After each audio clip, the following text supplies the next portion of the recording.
Oh, child, I forgot how to do this. Because I need to be like thick, skinny, a bikini, because that's just not gonna happen. Summer's gonna get this body regardless. But I am an addict. I am an addict. I am addicted to sugar for sure. Whatever you do, just stay true and show passion. When you talk, be precise. I took a flight for the paddock. You should be all so dramatic. I care. Anything you want, boy, forget it. You just make me feel. Hey friends, welcome back to my channel. I'm back.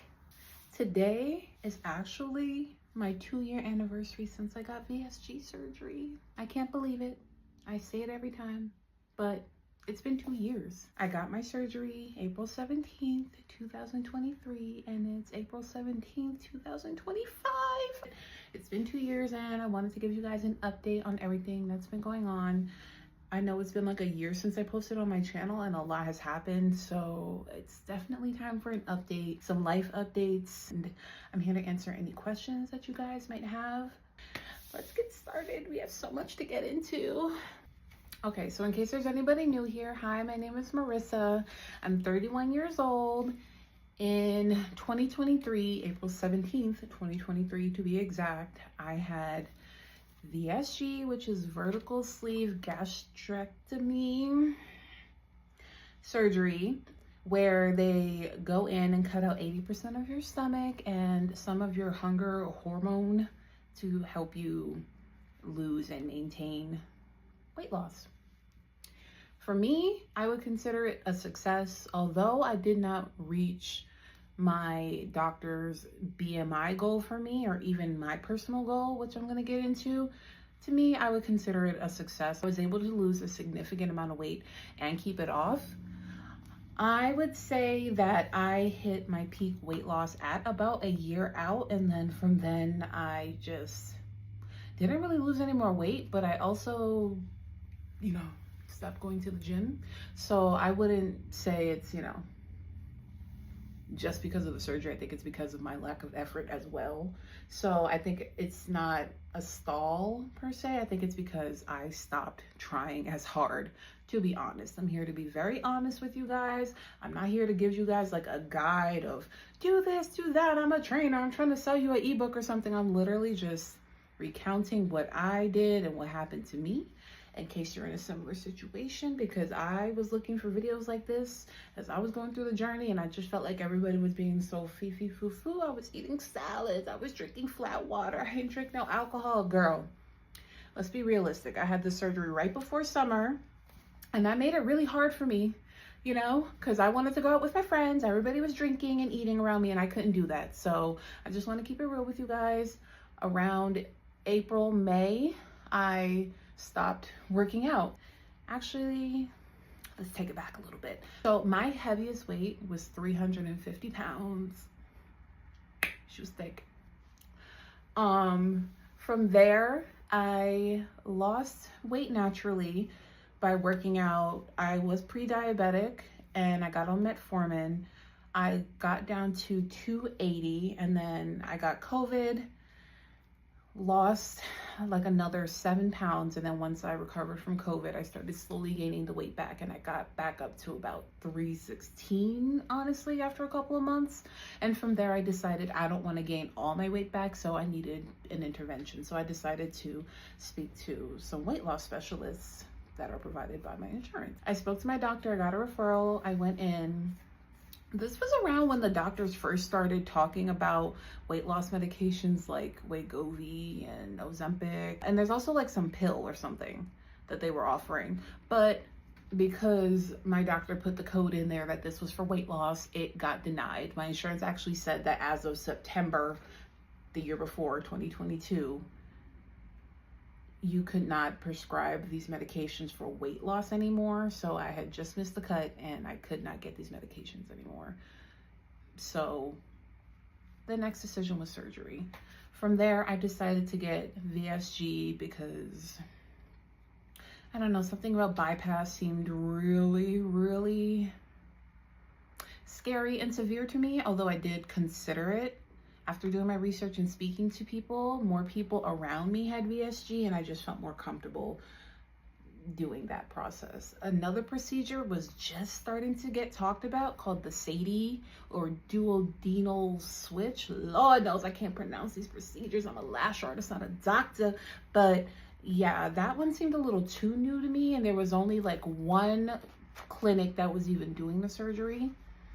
And yeah, it looked a little bit too much for me. From what I understand, it is a combination of the sleeve and the gastric bypass.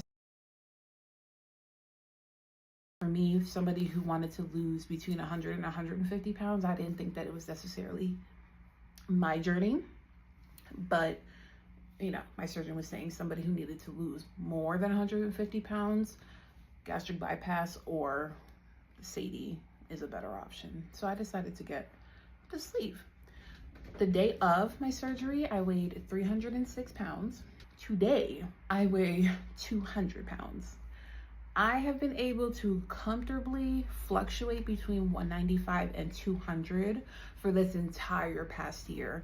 I generally get to 200 when I'm on my period, kids, you know, bloat, water, chocolate, all that good stuff. I wouldn't necessarily say it's just, you know, the surgery. I wouldn't necessarily say it's just bloating. I just eat a little bit more freely when I'm on my period. I did notice a little bit of weight gain, but I think it's because I'm eating a little more loose. Other than that, I can comfortably float at around 195. I will say, when I hit around 200 pounds, I do start to panic a bit. Start thinking about all those people that gain all their weight back, and I start getting scared that like I'm gonna mess up, and all these destructive thoughts start coming in my head. And I know I need to work that out with myself, because definitely by the 2-year mark you start feeling like, I can't mess this up. I know what to do so I can lose a couple of pounds. It'll be fine. I can eat this piece of cake. I can eat this. I can eat that, because I don't feel restricted as in something will make me sick anymore. I can eat anything in moderation. To this day, I still don't eat and drink at the same time. But when I go out to eat at a restaurant or something, it looks like I'm eating like a normal person. I just can't eat a lot. So, you know, when I get to like 200 or like 201, I get nervous that it's because I'm eating a little bit crazy. Something that I can do is start substituting one protein shake for one of my meals throughout the day. And I noticed that if I do that for about a week, I can get right back down to 195. I'm sure that if I started working out, I'd be able to maintain it even easier, but I just want to be transparent about that's what I do. When I notice that I'm gaining a little more weight or eating a little bit too freely, I will start substituting one protein shake into my diet per day, and I'm able to sort of float back down to 195. The lowest number I've ever seen was 187, but that is because I got sick in January and lost a lot of weight. So I wasn't able to maintain that because I was literally sick. So I went right back to 195. My personal goal was 180. So I think that we should do a little challenge, and like maybe we can work out together, hold each other accountable, and actually reach the goal, at least my goal. Or if you guys have goals that you want to meet before summer, it's currently April 17th. I would like to get to or near my goal by summer. Like, not because I need to be like thick, skinny, a bikini, because that's just not gonna happen. The summer's gonna get this body regardless. You know, just like for me, I would like to hit my goal, and maybe if you guys are yelling at me, I'll actually go to the gym. So yeah, there's that. According to the BMI chart, at 5'9", I'm supposed to weigh 160. I can't even fathom what that would look like on me, to be honest. But I think that's just like my negative thoughts being like, you're gonna look like this, you're gonna look like that. It's impossible because, so I think as I lose the weight and I get closer to my personal goal, that goal will seem more realistic. But as of right now, that is, you know, beyond the scope of what I'm aiming for right now. So right now I would love to get to 180 and see how I feel from there. The next topic I want to talk about is loose skin. I I have about the same amount of loose skin as I did in my 1 year update. Nothing has really changed. My boobs are still deflated. They are flat. It's giving pancake. I still don't wear underwire bras unless it's for a special occasion, like a certain type of blouse or top or something I'll wear. But other than that, I'm gonna live my life, guys. I'm gonna wear a bandeau. I'm gonna wear a tube top. It just is what it is. I'd rather be comfortable, I'm not gonna lie. My breast size has gone from a 44 triple D to a 38 C. I would say the most wrinkling I notice is in my arms. My belly, I've always had an apron belly, so I don't notice much of a difference there, honestly. Yeah, nothing crazy. My legs are a little bit looser, but I've always had chubby legs, so I feel like I fared very well when it came to loose skin, but I also think it's because I'm 5'9" and I'm only 31. I'm so sorry, guys. I was not consistent with that bio oil stuff.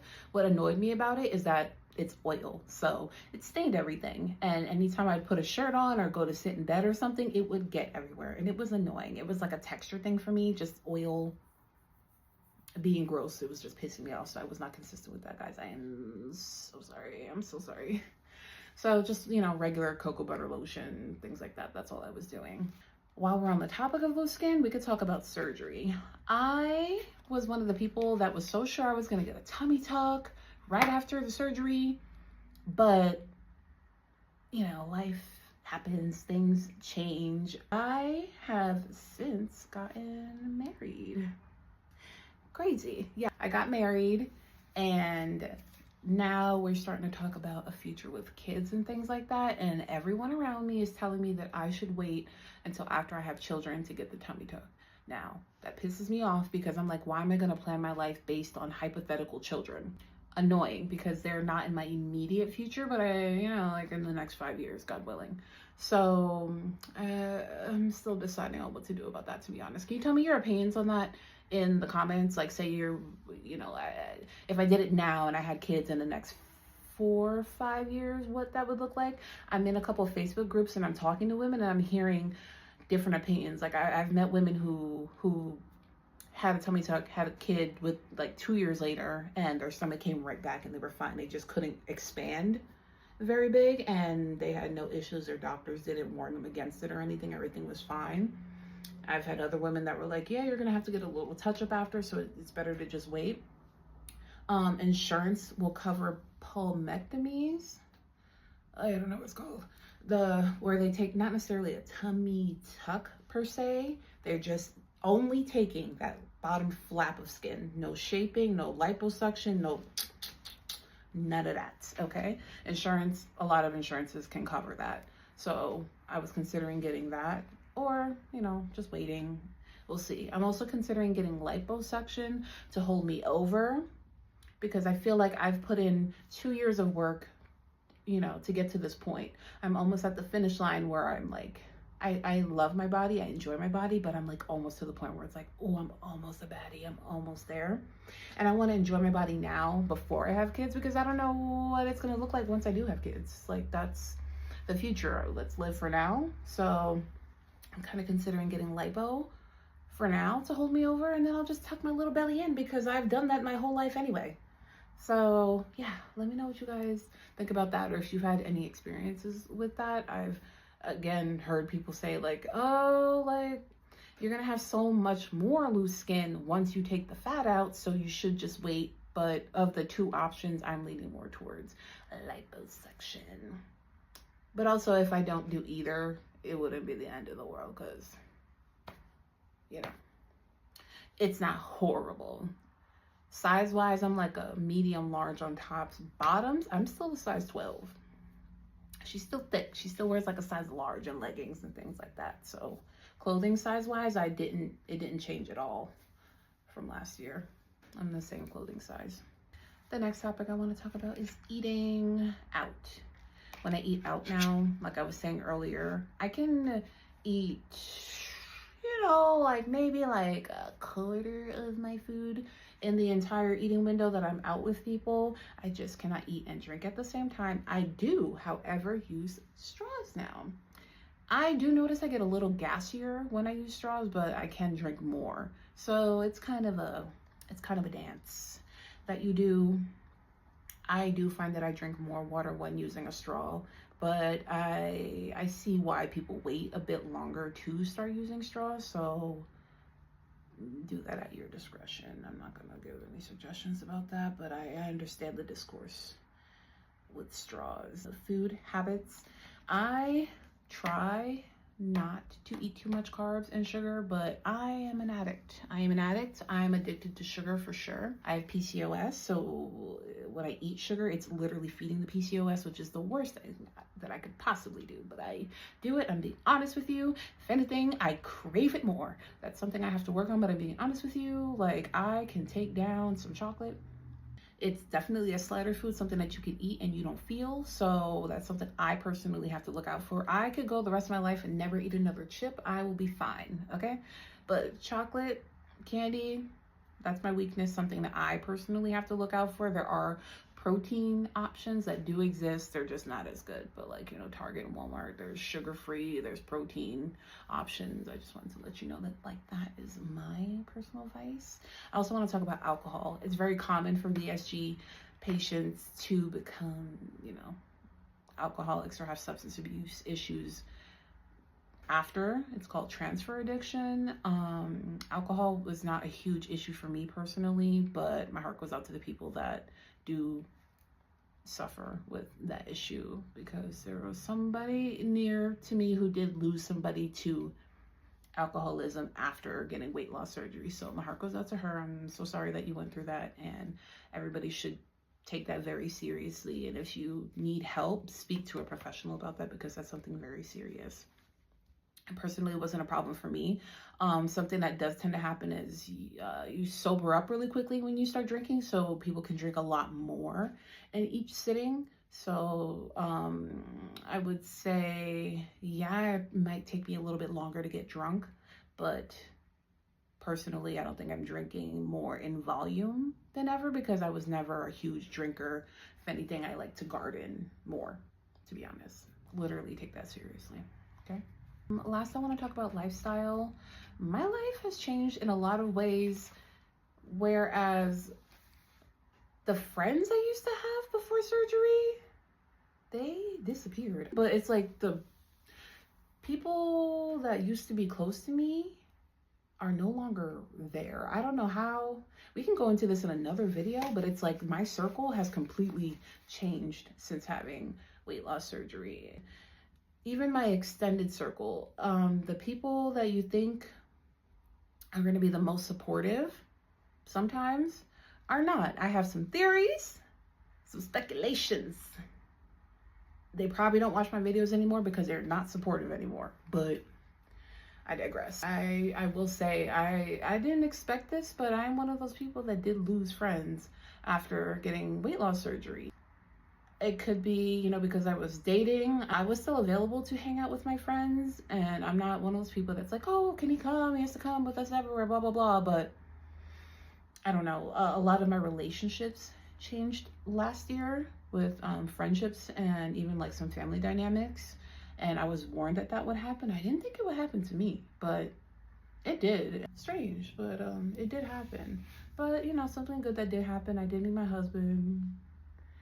He's cute. We could talk about him another time. But yeah, I did get married in January actually. So I haven't been married for very long, but yeah, it's cool. He's cool. Overall regrets and notes. So do I regret having the surgery? The answer is no. The answer is no. I still have the restriction where I can't binge like I used to before surgery, but I'm second guessing what I'm putting in my body. I can't eat as much at a time in a sitting, and I like that I can't eat the way I used to. It is annoying when I feel like my head is hungrier than what I can physically eat. Like I could have a beautiful, sexy meal in front of me and I'm like, oh, I can't wait to tear that up. And I take 2 bites and I'm full. It's irritating. It pisses me off. I'm not gonna lie, it's annoying. But overall, I know in the long run, it's better for me this way because, you know, I can't eat the whole thing at once. And when you're eating slower, you notice that you're full faster. So, you know, sometimes, you know, it just is what it is. You have to put the food away and come back to it later. Something that is annoying with that is you deal with food fatigue, which is when you start the same meal over and over and over again, you get sick of it. So say I'm eating the same sandwich in 3 sittings. By the 3rd time, I'm over it. Also, almost all of my meals are cold because it takes me so long to eat. So that's probably one of the more annoying things about it. But overall, I don't regret it. I wonder how I'm gonna feel 5 years after, when it's not so new, when I have kids and things like that, how I'm gonna explain my relationship with food to new people, or even like, you know, my kids one day. I wonder how that's gonna go, because this is going to be my life forever. I don't know what it's going to look like to live with, you know, 20% of my stomach at 50, 60, you know. I don't know what that's going to look like, but overall, as of right now, I'm still glad that I did it, because I did lose over 100 pounds and it changed my life. It probably saved my life. It probably added years to my life. And although a lot of things have changed, and I feel like I lost a lot. I lost people, I lost relationships, I lost, you know, some things I don't want to talk about. Overall, I gained a lot. My personality has changed. My tolerance for a lot of things have changed. My goals in life have changed. I've done a lot of growing. This overall was a gift to my 30s. I didn't want to go into my 30s with the same insecurities I had from high school. You know what I mean? So I've grown in a lot of ways as a result of what I did for myself. So I don't think I will ever say I regret this. Something that is always going to follow me from this is I'm going to have to take a bunch of vitamins for the rest of my life.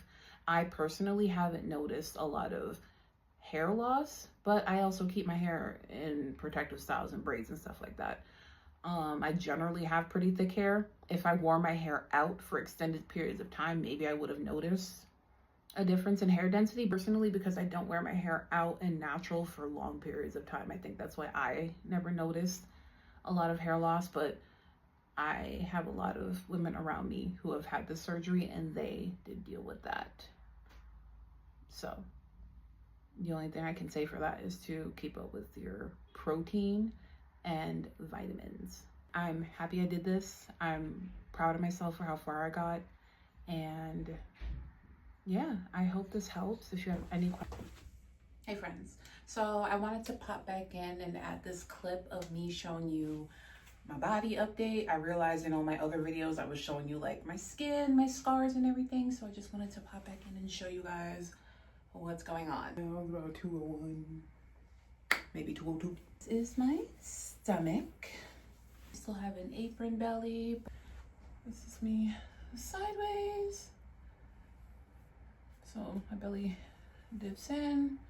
Still have this. It's my tattoo for reference if anybody was using that to see. So yeah, I'm still not like skinny. You know, lost a lot. You know, I lost a lot, but I'm definitely not skinny. And, you know, this is the belly. Let me show you my back. Oh, I've gotten a tattoo since the last time you guys saw my back, but this is my back. I still have my back rolls. They're probably, looking in a mirror, probably slightly smaller than they used to be, but you know, still present. Still need to hit them in the gym, but you know, they're still there. Like I said before, the boobs have gone down. Again, I've lost a lot of projection. I'm flat here. Have loose skin, and when I wear like a real bra, there's a lot of like wrinkling that happens. In this type of bra, you can't really see it, but definitely I have to sort of fold my breast into a bra, and I have to, you know, do some maneuvering around so that there's not like a wrinkle happening up here. So on a regular everyday basis, I'd rather be comfortable and just let them thrive, you know, just let them live. Let me just live my life, you know what I mean? And then if I'm going out, I'll wear like underwire. See, like when my belly's tucked in, you know, like I feel like I'm okay. Well, the belly's tucked in. From the side. This way from the side. This way from the back again.